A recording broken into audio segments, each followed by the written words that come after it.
요즘 이세돌과 알파고의 대결이 세계적으로 연일 화제인데요. 대한민국 과학의 전진기지이자 과학벨트 중심인 충청권의 관심도 뜨겁습니다. 대전 MBC는 인공지능이 인간의 일자리를 과연 어디까지 넘보게 될지, 그리고 알파고를 시작으로 앞으로 인공지능이 열어갈 새로운 세상을 심층 분석했는데요. 고병권, 이승섭 기자가 잇따라 전해드립니다. 세계적 금융투자기업 골드만삭스의 인공지능 금융분석 프로그램 켄쇼. 전문가가 이틀에 걸려 할 분석 작업을 몇 분 만에 해내는 것으로 알려졌습니다. Now let's take a look at Amazon. According to Kensho, 사람보다 14배 많은 기사를 써내는 인공지능 프로그램도 글로벌 통신사 AP통신에 도입됐습니다. 복잡한 계산이나 분석 등의 인공지능이 활용되며 금융과 언론, 법조, 학계 등의 전문직 직업군을 위협하고 있습니다. 실제 세계 정관계 리더들의 모임 다보스 포럼은 앞으로 2021년까지 700만 개 이상의 일자리가 인공지능에 의해 대체될 것으로 예상했습니다. 전문가는 사람이니까 가끔씩 실수할 수 있지만 얘는 이제 실수를 하지 않게 되면 그러면 전문 직종에서 이 인공지능의 그 능력이 사람보다 더 우수해지는 거 아니냐. 인공지능의 발전을 부정적으로만 볼 수 없다는 지적도 만만치 않습니다. 컴퓨터의 등장이 우리 삶을 풍요롭게 하고 새로운 직업군을 만들어냈듯이 인공지능도 기존 업무 효율성과 생산성을 높여줄 수 있는 신기술이라는 겁니다.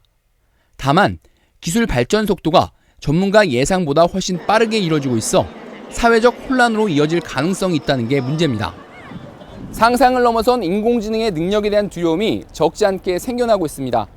하지만 전문가들은 아직 걱정할 단계는 아니라고 하는데요.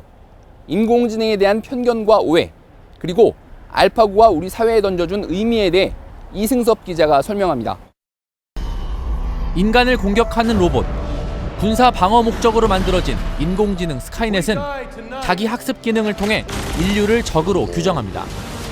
인공지능이 지배하는 미래, 하지만 아직 현실과는 거리가 멉니다. 지금의 약한 인공지능은 인간 지시에 따라 직접 노동을 하는데 자의식을 갖고 행동하는 강한 인공지능은 개발이 요원하기 때문입니다. 이론상으로 존재를 하는 것이죠.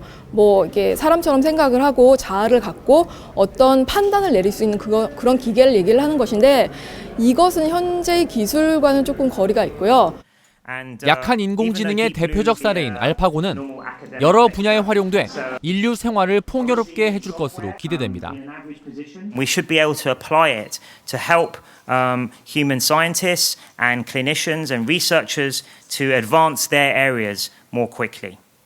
인간의 성역인 바둑에서 인류 최고수와 접전을 펼치는 알파고를 통해 인공지능은 많은 사람에게 우수성을 각인시키는 대신 생소함과 거부감은 크게 줄였습니다. 가상 개인 비서 서비스 등 이미 일상생활에 널리 퍼진 인공지능 산업은 알파고에 힘입어 대중에게 더욱 가깝게 다가가게 됐습니다. 특히 구글은 인공지능 알파고의 검증을 통해 사실상 이번 대국의 최대 수혜자라는 분석입니다. 내년 출시를 앞둔 무인 자동차가 지난달 미국 구글 본사에서 접촉 사고를 냈지만 이번 대국이 무인 자동차의 안전성 논란을 잠재우고 오히려 신뢰도까지 높였습니다. 실제로 무인 자동차에 사용될 인공지능은 바둑을 두는 알파고처럼 계속해서 작은 결정을 내려야만 합니다. 바둑을 사람보다 더 잘 두는 인공지능 알파고의 성공은 곧 무인 자동차도 사람보다 운전을 더 잘할 수 있다는 것을 의미합니다. 알파고는 인류에게 인공지능의 상용화를 한층 앞당겨준 기념비적 계기가 될 것이란 전망입니다. MBC 뉴스 이승섭입니다.